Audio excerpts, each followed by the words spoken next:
विराज भाऊ साबळे व इतरही सर्व सामाजिक व शैक्षणिक काम करणारे कार्यकर्ते या विद्यार्थ्यांना पाठिंबा देण्यासाठी आलेले आहेत आणि विद्यार्थी मोठ्या संख्येने इथं उपस्थित राहणार आहेत। पण बघा, हजारोच्या संख्येमध्ये पोलीस प्रशासन इथं आलेलं आहे। त्याच्याच बरोबर विद्यार्थ्यांना ताब्यात घेण्यासाठी तिथे पोलिसांचे पिंजरे हे ठेवण्यात आलेले आहे। पण शेवटी हे सामान्य परिवारातली जे मुलं मुली आहेत, जे स्वतःच्या हक्कासाठी आणि पेपर फुटीमध्ये जो भ्रष्टाचार होतो, MPSC मध्ये येत्या काळामध्ये ऑनलाईन परीक्षा घेतल्यामुळे त्यात भ्रष्टाचार जो होणार आहे आणि TET परीक्षेमध्ये सुद्धा जो भ्रष्टाचार त्या ठिकाणी झालेला आहे व त्याच्याच बरोबर अभिजित भाऊ नीट परीक्षेसाठी लढत आहेत, त्या नीट विद्यार्थ्यांना सुद्धा पाठिंबा देण्यासाठी इथं सर्वजण आलेलो आहोत।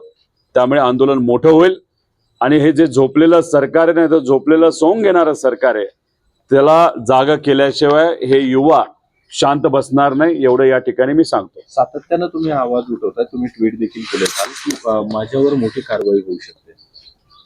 काय या सरकारच्या विरोधात जे कोणी लढत आलेले आहेत त्यांच्या कुठली ना कुठली तरी कारवाई हे सरकार करतच आलेलं आहे। मी काम करत असताना मी आधी व्यावसायिक क्षेत्रामध्ये आलो, नंतर राजकारणात आलो। राजकारणामध्ये आजचे अनेक नेते आपल्याला बघायला मिळतात, ते आधी राजकारणात आले, नंतर व्यवसायामध्ये गेलेले आहेत। खूप खोलात कोणाच्याच तिथं मी जाणार नाही। व्यवसाय करत असताना राजकारण पण मी तिथं करत असल्यामुळे कधी कधी आम्हाला जे काय कळतंय, माझा आवाज दाबण्यासाठी कदाचित माझ्या काही कंपनीवर तिथं कारवाई सुद्धा तिथं केली जाऊ शकते। याच्या आधी ईडीची कारवाई झाली, एक्साईजची कारवाई झाली, इन्कम टॅक्सची कारवाई झाली, पोल्युशनची कारवाई झाली, अशाच बऱ्याच कारवाई करून सुद्धा मी विचाराची साथ सोडली नाही, लोकांची साथ सोडली नाही। म्हणून मला काही लोकांकडनं जे कळलं, काही प्रमाणात माझ्या एखाद्या दुसऱ्या युनिटवर मुद्दामून माझा आवाज दाबण्यासाठी कारवाई केली जाऊ शकते, जे कळलं ते मी व्यक्त झालो। पण किती काय झालं, लोकांची साथ असल्यामुळे लोकांबरोबर मी राहणार आणि लोक हे नक्कीच चांगल्या विचाराने आम्हाला सुद्धा तिथं या लढ्यामध्ये ताकद देतील असा विश्वास वाटतो। मुंबईत सगळीकडे पाऊस पडतोय, मिसिंग रोड जो आता नवीन झालाय तो तिथेही दरड कोसळली, तिथेही सगळी आता मुंबई पुणे वाहतूक। खरं तर मिसिंग लिंकच्या बाबतीत बोलायचं झालं तर काही दिवसांपूर्वी आपले जे मुख्यमंत्री साहेब आहेत त्यांनी एक स्टेटमेंट केलं होतं, जे खड्डे पडले ते आम्ही ड्युरेबिलिटी टेस्ट करतो।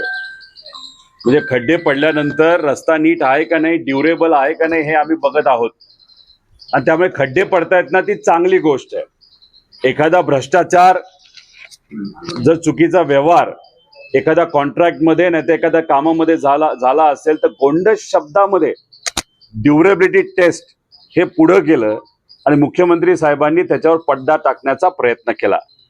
आता मिसिंग लिंक मध्ये जे दरड कोसळलेली आहे, आतून पार धबधब्यासारखं तिथं पाणी पडत आहे, मग असंच म्हणावं लागेल की हा धबधबा नाही तर दरड कोसळणं याच्यातून सुद्धा सरकार कुठेतरी ड्युरेबिलिटी टेस्ट करते आपल्याला म्हणावं लागेल। काय झाले, मिसिंग लिंक आहे ना, याच्यातून विकास मिसिंग आहे आणि कुठे ना कुठेतरी करप्शन आणि भ्रष्टाचार याला लिंक झालेला आपण सर्वजण तिथं बघू शकतो। आणि याच्यातच अजून विकासाबरोबर काय मिसिंग आहे तर सामान्य लोकांची सेफ्टी नाही तर सुरक्षता या गोष्टीतून तिथं मिसिंग आहे। मुंबईमध्ये आता आपण जर बघितलं तर एका दिवसामध्ये 12 लोक काल मृत्युमुखी पडलेली आहेत आणि याच्यात सरकारमध्ये असणारे काही नेते म्हणतात एक जी बिल्डिंग पडली ती अनधिकृत होती, 4 वर्ष प्रशासक होता, म्हणजे हे शासन जे सत्तेत आहे त्यांचा कंट्रोल मुंबई महानगरपालिकेवर होता, तेव्हा तुम्ही काय झोपला होता का? आणि मग आता एखादी घटना घडली तर तुम्ही म्हणता अनधिकृत आहे। खरं तर तुमचं जे सरकार आहे तेच कुठे ते अनधिकृत आहे असं आपल्याला तिथं म्हणावं लागेल।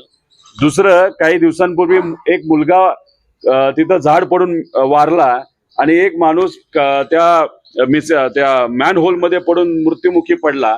तिथं मुंबईचे BJPचे अध्यक्ष साटम भाऊ हे हसत हसत त्या लोकांची चेष्टा करतात, म्हणजे गरिबाची चेष्टा हे सरकार करते असं आपल्याला म्हणावं लागेल। हो तुम्ही आलो मग बघितलंच नाही.